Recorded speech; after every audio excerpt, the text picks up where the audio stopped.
मिनश्शैतानिर्रजीम बिस्मिल्लाहिर्रहमानिर्रहीम रब्बी इश्रह ली सदरी वयस्सिर ली अमरी वहलुल उक़दतम मिन लिसानी यफ़क़हू क़ौली सदक़ल्लाहुल अज़ीम। मुअज़्ज़िज़ ख़वातीन व हज़रात, अस्सलामु अलैकुम। आज की हमारी वीडियो जो है वो स्टूडेंट्स के लिए भी इक्वली बेनिफिशियल है, जैसे मैं हमेशा कहता हूँ, और प्रोफेशनल्स के लिए भी यकसां मुफीद है। आज की इस वीडियो में हम बात करेंगे कि वो कौन से काम, वो कौन सी स्किल्स हमारे अंदर होनी चाहिए और कौन से वो काम हैं जो किसी इदारे में रहते हुए हमें करने चाहिए जो हमारी सक्सेस में की रोल प्ले करते हैं, और वो कौन से ऐसे काम हैं जो नहीं करने चाहिए जो हमें डैमेज करते हैं। सबसे पहले हम बात करेंगे कि वो कौन से काम ऐसे हैं जो हमें करने चाहिए। सबसे पहले तो हमें पॉजिटिव एटीट्यूड होना चाहिए, हमें हेल्पिंग एटीट्यूड होना चाहिए, हम ऐसे हों कि बढ़ चढ़ के काम करें, इनिशिएटिव लें और काम को कभी अपने लिए बोझ ना समझें। उसके साथ साथ हम स्ट्रेस हैंडलिंग कैपेबिलिटी होनी चाहिए। मींस सिचुएशंस प्रोफेशनल लाइफ में डिफ़िकल्ट भी हो सकती हैं, हमारे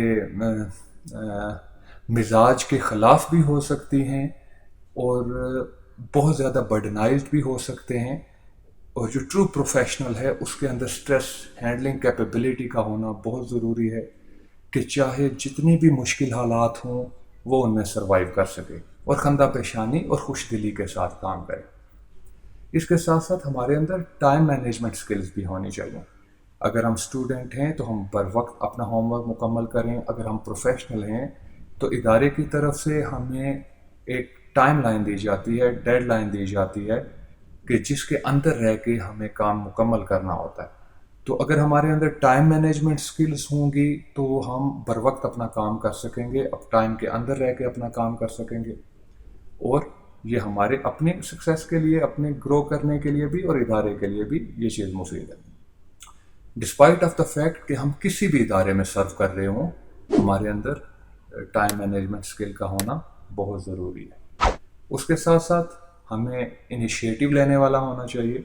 बहुत से ऐसे काम होते हैं जो डायरेक्टली आपके डोमेन के साथ वाबस्ता नहीं होते, आपको कोई बाउंड नहीं कर रहा होता कि आपने वो काम करना है, लेकिन अगर आप इनिशिएटिव टेकर हैं, आप इनिशिएटिव लेंगे, उस काम को करेंगे, तो ये इदारे में आपकी गुडविल को इंक्रीज करेगा। स्ट्रेस हैंडलिंग कैपेबिलिटी जितनी इम्पॉर्टेंट है, टाइम मैनेजमेंट स्किल्स भी उतनी इम्पॉर्टेंट हैं। और उसके साथ साथ हम पिछली वीडियो में भी जिक्र कर चुके हैं कि हमें लीडरशिप स्किल्स और टीम वर्क, दूसरों के साथ चलना, और इससे अगली वीडियो में हम बात करेंगे कि ये सारी स्किल्स हम अपने अंदर कैसे डेवलप कर सकते हैं। अच्छा, भले हम स्टूडेंट हैं, भले हम प्रोफेशनल हैं या किसी भी इदारे में काम कर रहे हैं, ये तो वो चीज़ें हैं जो हमने करनी है। वो कौन सी चीज़ें हैं जो हमने नहीं करनी? वो ऐसी चीज़ें हैं जो हमारी प्रोफेशनल लाइफ को डैमेज करती हैं और हमें ग्रो करने से और रिस्पेक्टेबल होने से रोकती हैं। फर्स्ट, हमें कामचोर नहीं होना, सुस्त नहीं होना। अगर हम कामचोरी करेंगे, सुस्ती करेंगे, अपना काम दूसरों के ऊपर फेंकते रहेंगे, तो हम प्रोफेशनली साउंड भी नहीं होंगे और इदारे में हमारी रिस्पेक्ट भी नहीं होगी। सेकेंडली, हमें डिसऑनेस्ट नहीं होना। हम जो काम करते हैं वो हमें बेहतरीन तरीके से सर अंजाम देने की कोशिश करनी चाहिए, ताकि एक तो हमारा रिस्क भी हलाल हो और दूसरा हम अपने इदारे को, चाहे हम इंडस्ट्री में हैं, चाहे एकेडेमिया में हैं, चाहे कॉरपोरेट सेक्टर में हैं, चाहे किसी मल्टीनेशनल में हैं, ताकि हम उस इदारे की सक्सेस में अपना रोल प्ले करें।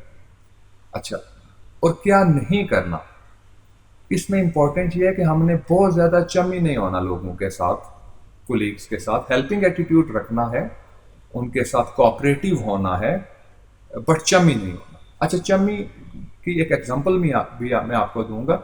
उससे पहले एक इम्पॉर्टेंट बात मैं आपके साथ शेयर करना चाहता हूँ कि कभी भी किसी डर्टी पॉलिटिक्स का हिस्सा ना बने।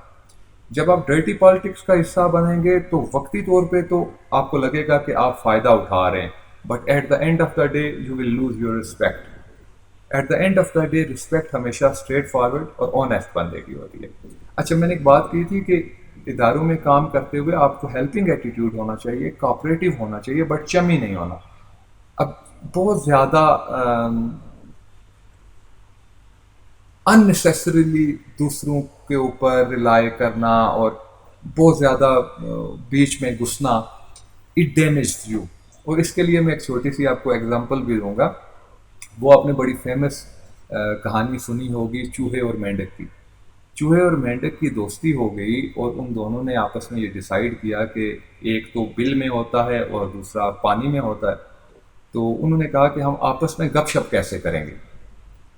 तो जब चूहे ने कहा जब मेरा गपशप का मूड होता है तो तुम पानी में होते हो, और मेंढक ने कहा जब मेरा गपशप का मूड है तो तुम बिल में होते हो। तो वो चमी हो रहे थे एक दूसरे के साथ। तो उन दोनों ने ऐसे किया कि एक दूसरे के पाँव के साथ एक रस्सी बांध, कि जिसका गपशप का मूड हो तो वो दूसरी रस्सी खींच लेगा, तो दूसरा आके गपशप करना शुरू कर देगा। तो कुछ अर्सा तो ये प्रैक्टिस उनकी चलती रही। फिर एक दिन ऐसा हुआ कि चूहा अपने किसी और काम से बाहर निकला, तो एक बाज ने झपटा मारा और चूहे को उठा लिया। अच्छा, जो ही बाज ने चूहे को उठा लिया तो रस्सी में खिंचाव पैदा हुआ। तो मेंढक ने समझा कि मेरा दोस्त मुझे बुला रहा है। वो दौड़ के अपने पानी से बाहर निकला, तालाब से बाहर निकला। तो जूं जूं बाज ऊंचा उड़ना शुरू हुआ और चूहा उसके पंजों में था और मेंढक साथ लटकता हुआ जा रहा है। तो किसी ने पूछा मेंढक से कि यार, बाज चूहे को तो खाता है, आपको तो वो नहीं खाता, मेंढक तो वो नहीं खाता, तो आप किधर जा रहे हैं? तो उसने कहा मैं यारियों का लटका हुआ जा रहा। तो आई होप सो कि आप अंडरस्टैंड कर रहे होंगे कि व्हाट आई वांट टू से। तो जहाँ भी रहें खुश रहें, आबाद रहें, दुआओं में याद रखें। हमेशा की तरह आपसे गुजारिश कि अपना फीडबैक ज़रूर दें, क्योंकि ये वीडियोस मैं आपके लिए बनाता हूँ और आपका फीडबैक मेरे लिए बहुत ज़्यादा अहमियत का हामिल है। Thank you so much. अल्लाह हाफिज़।